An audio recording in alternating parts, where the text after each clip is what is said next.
hope we're all having an amazing day. Thank you, Coachtopia, for having me to moderate this incredible panel with so many beautiful women doing incredibly impactful things. So now let's get on to our panel questions for Monique and Joy. Community is central to Coach Foundation's Dream It Real initiative and appears to be a pivotal theme within ASALI. Why did you want to be a part of this film? What drew you towards it?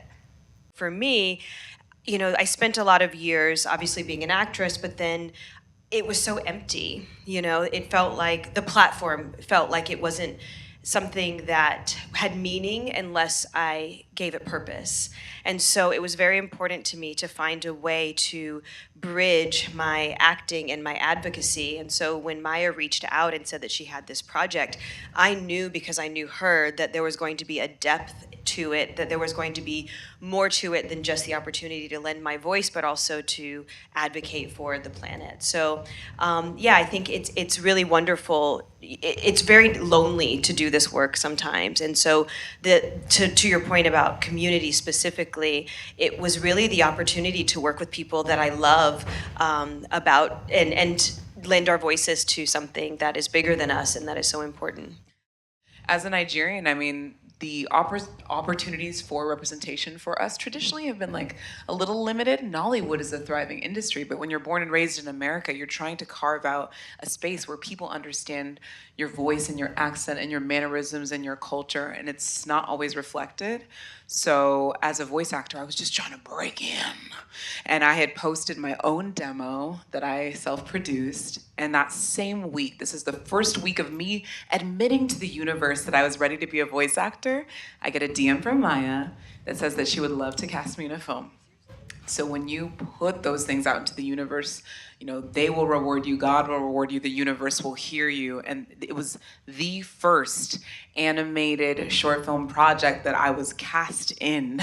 So Maya will always have that credit and that special place in the heart for me. I love this project. I've always been like a thrifty girl, frugal girl. I sometimes hate, the material things and the way that we wreck this planet that we live on. So to hear that the film also has this purpose, it was just like all things coming full circle for me. But it was during the pandemic. I think y'all don't realize this. Yes. This is the first time via Zoom that Monique, Maya, and myself have been together in a room ever. Yep. Coachtopia, bringing people together. I cannot wrap my mind around. That's incredible, and I feel like there's this touch of spirituality. When you are doing something that you were meant to do, when you feel it in your gut, in your heart, and your soul, I promise you it will happen. Because trust me, I've been in this industry since I was 2 years old. I didn't book Avatar until I was 12 and a half. So that's how long I was working before I even got my foot through the door. As a baby. Literally as a baby. But it will happen when you have that feeling. It's a calling. For Maya, one of the key themes for this year's Dream Day, Dreaming Tomorrow, revolves around how to get started. What was the process to get this film created from concept to completion? And who or what were your biggest resources along the way? ASALI is literally over a decade in the making. I originally created this story when I was 11 years old. In 2013, when I was 13, I was actually asked to give a TED Talk, which is one of 3 TED Talks that I've done now. And that was TED Women 2013. And I had the opportunity to talk about everything that I talk about now: environmental activism, eco-entrepreneurship, the power of art to educate and change the world. And basically what I did, and you can still find this now if you look up TED Women 2013, Maya Penn, I basically had this conceptual animation that I created that at the time was just called the Pollinators. And it was, you can see all the beta designs of the characters. It is an animation I created when I was like 12 years old. I showcased it during my talk. Little did I know, that talk would go viral worldwide. It was translated into over 100 different languages. To this day, I still get people emailing me like, oh, I just showed this to my students and they love it. Oh, I just saw your talk. Are you ever gonna do anything with the Pollinators? Blah, blah, blah. And I'm just like, okay, this project that I created as a kid, obviously means something. You know, it obviously resonates with people and can break down the topics of environmentalism in a way that's like really accessible and engaging and fun and colorful and joyful. And the thing that was important to me was being someone who is both an animator and an environmentalist. Those are like two of my worlds, and I wanted to combine both of those in a really authentic way where I can pull through from my own experience and knowledge in environmental education, as well as telling a good story with fun and engaging characters. And so that's basically how ASALI, came into existence. What has been your favorite part, all of you, of being part of ASALI? For me, it is that first chance.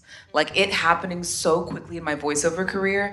At the moment when ASALI arrived in my life, I'd already reached millions of people and attracted press by being a creator. I was sharing comedy videos online.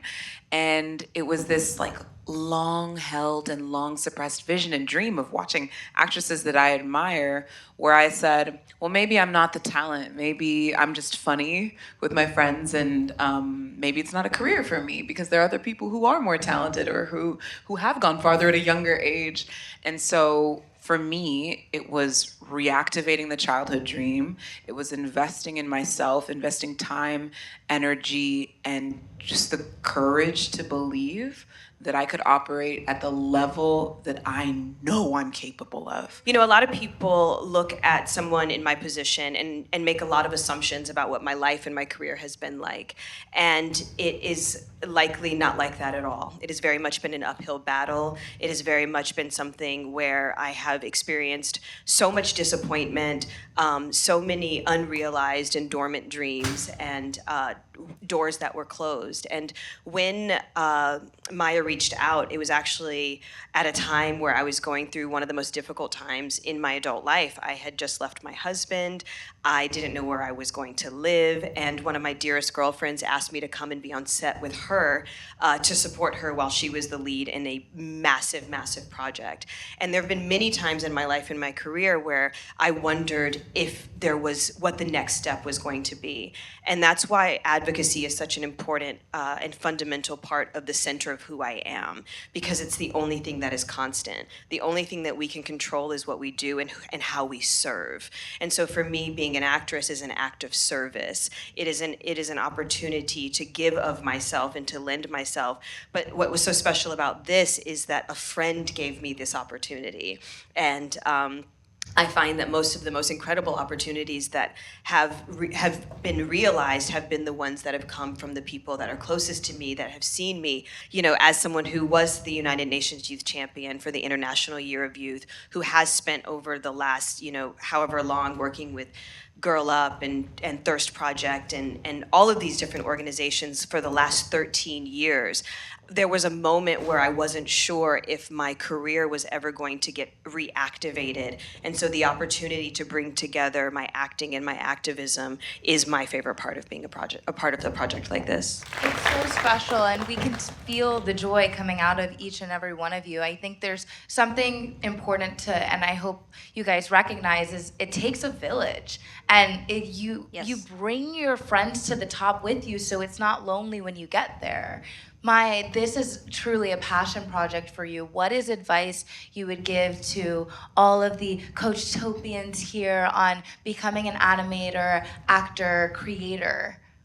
I really want to go back to, I believe, the point that was mentioned earlier in the intro about the fact that your path to success will not be linear. Do not expect it to be linear. It does not matter what plan you have in your mind of like, okay, I'm gonna do A, B, and C. Do not worry about that. It is not about the A, B, and C plan that you have. The universe works in very mysterious ways. The way that I got to where I am is extremely non-traditional.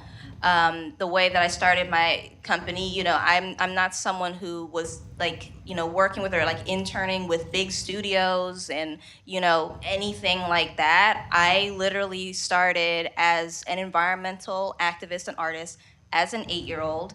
I'm 24 now, so I've been doing this work for 16 years.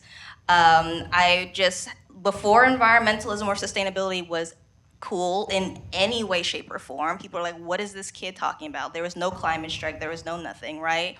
And, you know, that started to evolve into a lot of opportunities for me to educate people on this topic, to share my voice in, you know, in this space. So many people who are now in the space said that I was one of the first people that they saw as a youth environmentalist that, you know, really inspired them to also get into this space.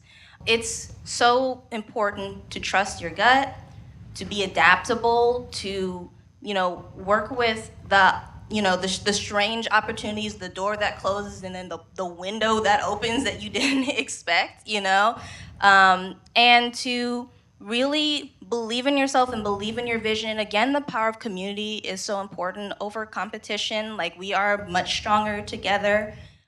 Looking at our careers as something that is very achievable and very attainable for each of you.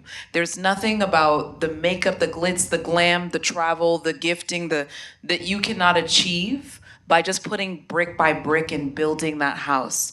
The materials that the planet has are accessible to you and usable to you to activate your dream. You don't need much more than you already have. It's not outside of you, it's in you. And I think that's what I see when I look at Maya, Monique, and my own career. And I just want to say, keep dreaming, guys. Keep dreaming. Thank you so much. Thank you. Thanks, Coach. Thank you so much, Dream Day.